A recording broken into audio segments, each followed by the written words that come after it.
आखिर ऐसा क्यों हो गया।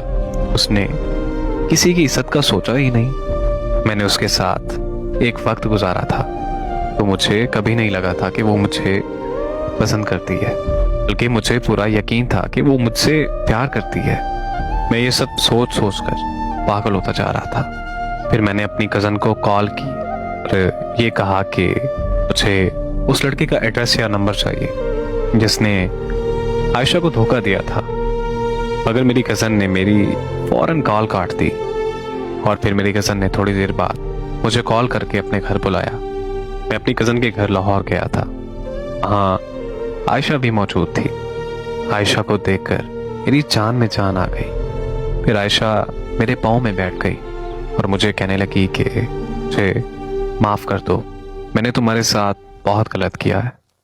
मैंने उसे फौरन चुप करवाया और तसल्ली दी और फिर बाद में ये पूछा कि मुझे बताओ कि आखिर हुआ क्या है। तो वो कहने लगी कि तुम्हारी कज़न ने तुम्हें सब बताया होगा। मैं उस लड़के से बहुत ज़्यादा प्यार करती थी, मगर उस लड़के ने मुझे धोखा दे दिया, मेरा इस्तेमाल करके मुझे छोड़ दिया।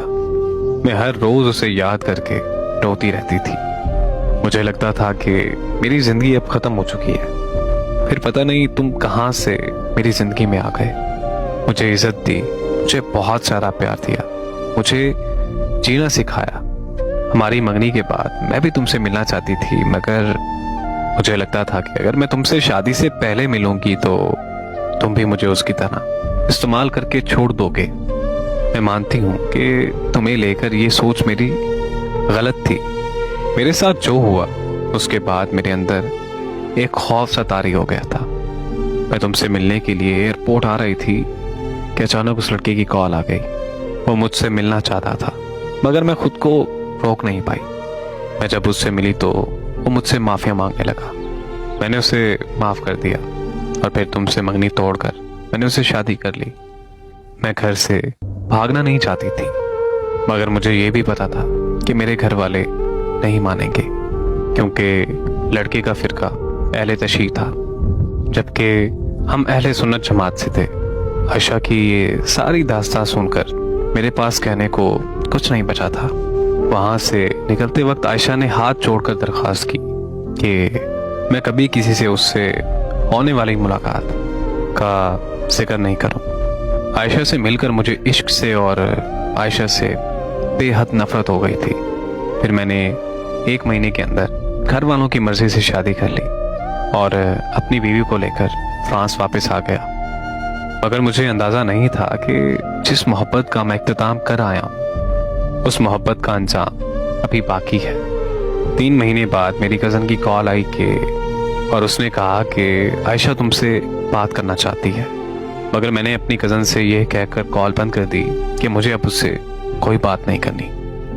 अगले दिन फिर कज़न की कॉल आ गई और उसने कहा कि मैं उसकी ये कॉल सुनते ही पाकिस्तान के लिए रवाना हो गया।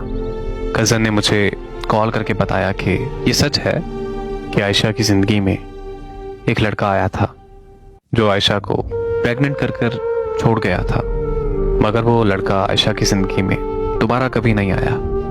बल्कि जिस दिन आयशा ने तुमसे मिलने एयरपोर्ट पर आना था उसी दिन आयशा को पता चला कि उसे कैंसर है और उसकी कैंसर की आखिरी स्टेज चल रही है।